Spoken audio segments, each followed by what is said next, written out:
Welcome to Warrington Basketball. Today we are joined by John Allerston, a pre-regional coach for CTC Nord Mayenne. Have I pronounced that right, John? Yes, correct. Good.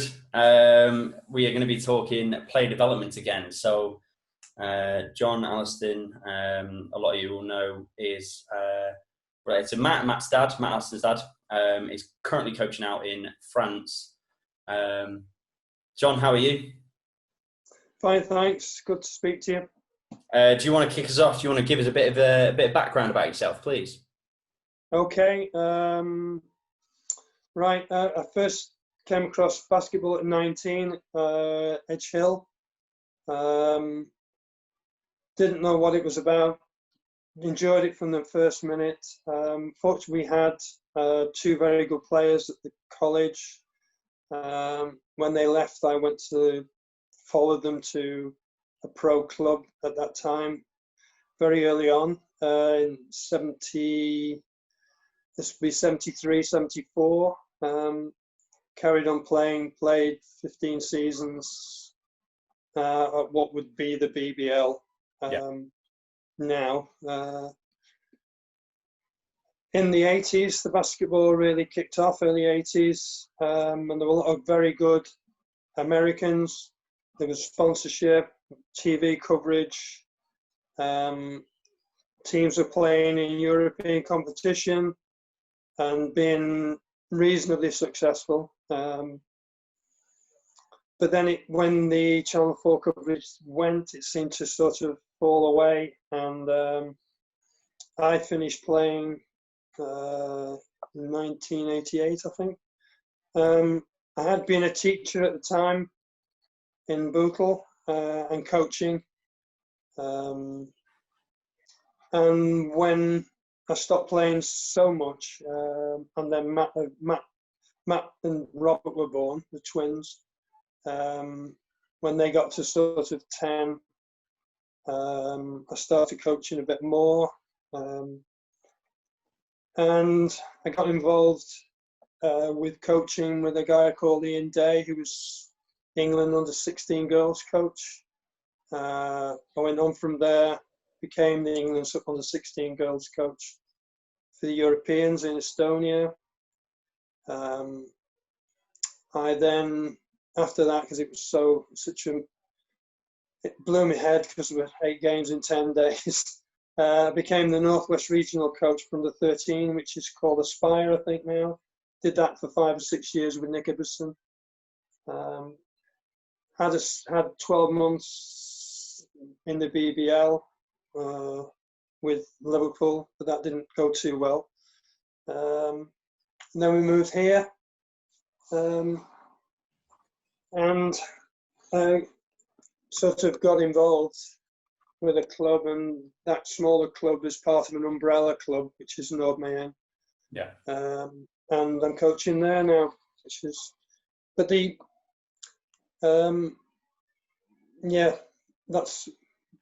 that's about it, really. Okay.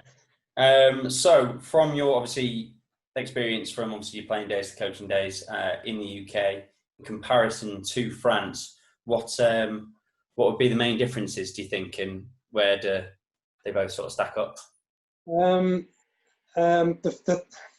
Basically, here, as in most of Europe, there is a culture of basketball. It's a different atmosphere altogether, in that it's seen as important. The kids pay a number of yearly fee, maybe €60, and that pays for everything, all the training sessions and all the travel.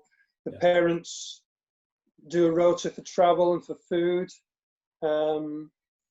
and players can move from lower levels up to regional, up to sort of national level playing. The culture is of sharing.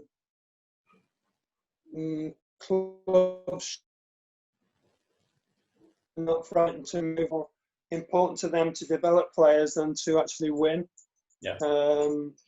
Which prior to this, I had listened to Tom Stansfield's interview, and I was quite interested because he spoke about differences and highlighted things like there is a set curriculum for each age group, under 9s, 11s, 13s, 15s, 17s, and so on.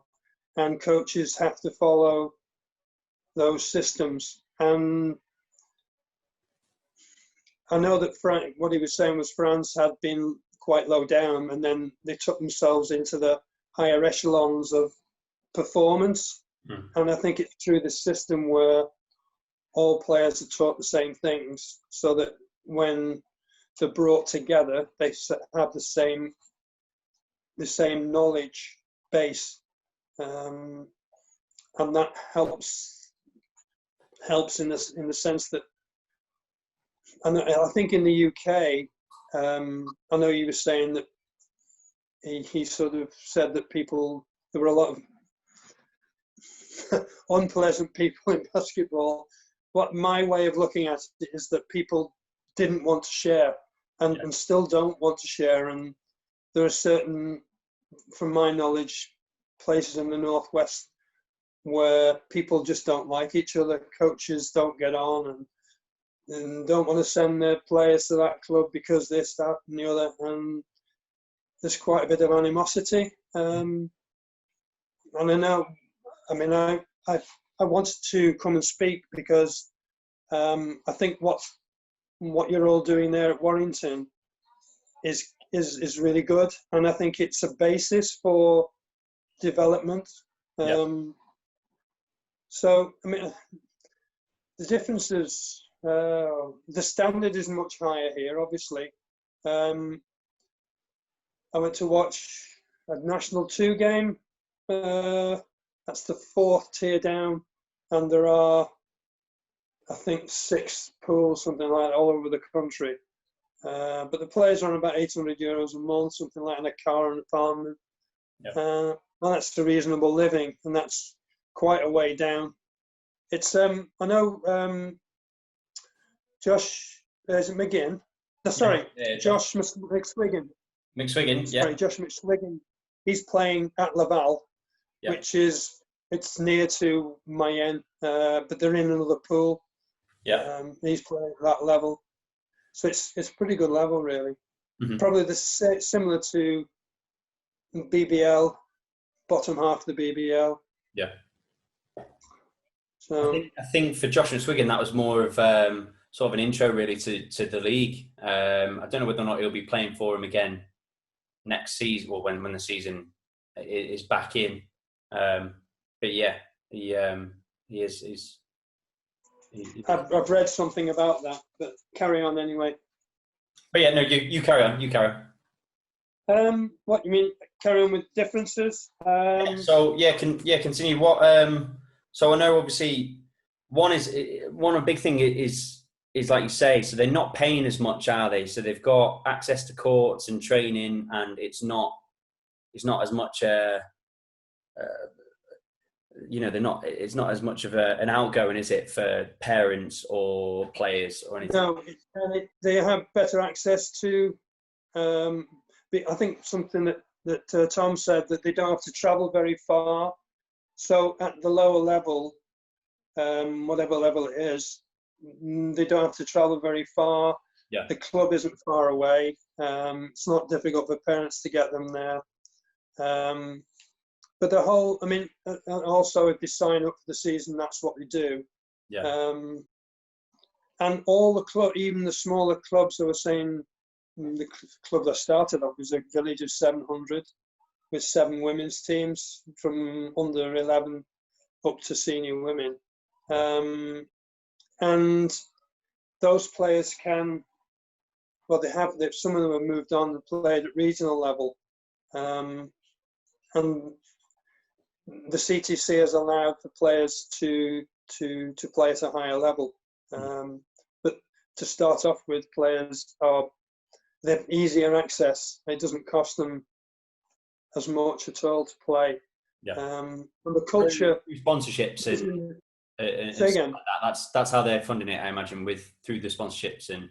Yeah, they have quite. I mean, they have a lot of sponsors, and Mayenne is a town of 14,000, but they have 2 full-time coaches who are paid by the club.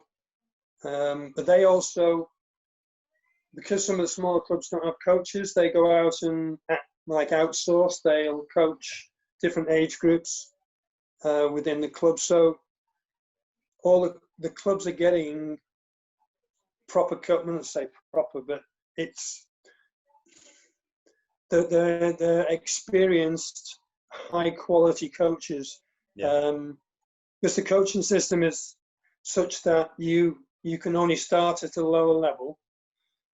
Once you have that badge, you can move up and coach at a different age group, but you're not really allowed to coach outside. You couldn't coach adults from your first badge. You're only allowed to coach at a lower, and then obviously it becomes more expensive to get the next badge. And I know Tom spoke about monitoring coaching. And I know that I got a letter because I'm coaching at a club. I received a letter to say that I had to go to this seminar. I watched the National 2 coach. He did some stuff on attacking a zone, and then the coach came in and did some stuff with under 16s. And there were a lot of people there. It's a way of making sure that people are teaching the right things. And I think the French it's very structured. As Tom said, they were doing layups for an hour, an hour, but that's the base. It's the basic platform to develop upon, so that your players they do things without thinking automatically. So how do you think over in not so much the UK, but so the Warrington Basketball, what do you think we need to be working towards then for our sort of personal development of this area? Well, I would say continue doing what you're doing, develop a culture so that you are known for what you do. Find something which you believe to be a successful curriculum. Get all the coaches together and make sure that they are all on board with what you're going to do and how you're going to carry it out, so that you build from the bottom. And that way you can probably, I mean, what they did here in France was they found a model and copied it. And it's worked here. So I would say that, find something which you agree upon, that has the right sort of end product, and work with it. But sort of don't try and go too fast. So that's where, because what Tom was saying, that I don't think England basketball, they try the best, but I think you need to do your own thing. And move on and not make a name for yourself, but be positive in confident in what you're doing. And then if the players and parents realize that, then that keeps them, in the loop and wanting to sort of, different, next generation want to do the same thing. And enable all. I think what you do there is you enable everyone to play. Again, is a good thing. Don't put kids in boxes. You probably know what that means, where a tall kid comes along, Yeah. teach him to be a point guard. We have. I think that's happened a few times, hasn't it? At the sort of national league level with the bigger kids are suddenly just thrown in as a centre. So we mentioned Josh McSwiggan before. He's probably a perfect example who kind of just ignored that when he was told he was a big, and sort of developed a really good sort of guard skills and stuff like that. And then obviously when he went over to America, he was really well known for it. So yeah, it's something that has. I think it's important to develop a philosophy as well of sort of how you want your teams to play, what it will look like when they're playing well, what's going to enable you to win, and to develop players, and have development as your key, whereby, as Tom was saying, that you're trying to move players on, you're trying to sort of move them to give them the best opportunity to play at a higher level. It doesn't necessarily have to be with your group,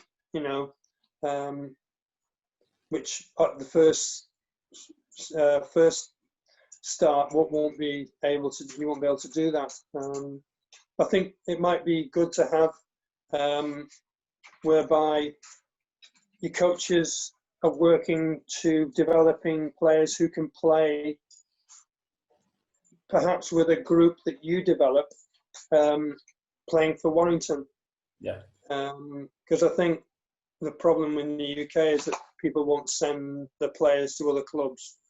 They just won't do it. And if you can develop your players and have a group of, elite players who will then go on and play together at a higher level, that provides so the younger players can see where they're going to go. Yeah. And beyond that, I don't know whether you could develop links with colleges whereby players can go to colleges or to university. I don't think the university system is developed enough. But I know a friend of mine, he had a vision to develop where he could develop his players through to 18, and then they could go to university and he would still have control over what they were being coached. Right. That sort of thing. That's sort of a long way in the future. Yeah. But just getting your coaches to sort of buy into everybody doing the same thing. Yeah. And teaching the same thing. But having the confidence that in the end it will produce good players. And I think our players don't compete or struggle when they go abroad because their fundamentals aren't good enough. So I don't know whether that answers your question, and I probably rambled a bit. But No, it was really helpful. Before we wrap up, I know obviously you've got some involvement with the girls' basketball as well. What would your feedback be on that? That's something that we want to sort of develop more. So just like a specific, we have mixed leagues and stuff like that. But it's good to have just a league, just the women's league, the girls' leagues, and get more girls' teams involved. Really. So what would your feedback be on that? I've always said, I say that to the girls. I coach a girls' group here, that they can do anything that the boys do. There's no, they're quite capable. I saw a game just before the lockdown, and it was a girl who last year was playing in League One, the Pro League. She had a pro contract, and she has gone to university, and she's come off the contract and she's playing for the second team of this club. And she played for France at under 18, but it was just incredible what she was doing. Yeah. She just played like a boy, she was pulling up 8-10 feet outside the 3-point arc, and a proper jump shot, not a throw from the hip. It was a proper jump shot, and the shot didn't differ because I've got some lads, some guys under between 17 and 20, and a couple of them shoot from the hip, and it becomes a push, a throw. Yeah. But with the girls, it's tough because of netball. I don't know. I was saying that a friend of mine took a group of. He went and got the best athletes from 7 local primaries and put them in a group and coached them from 10 years of age through to 16. Mm-hmm. Some fell off, but basically took this group plus a few others to Europeans. Yeah.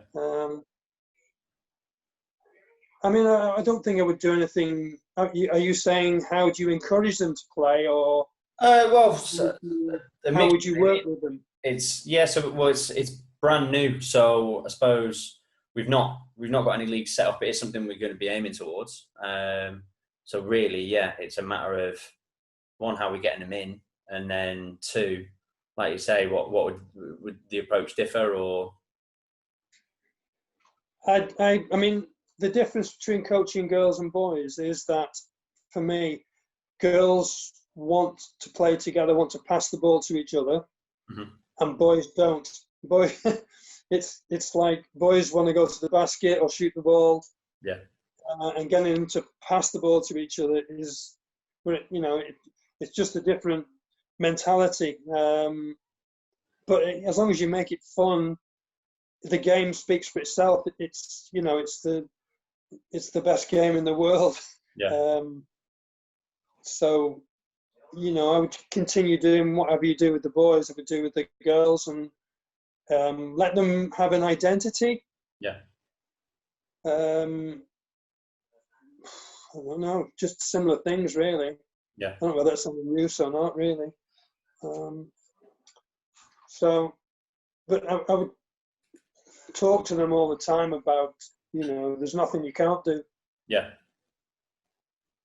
Basically. Well, we appreciate it, John.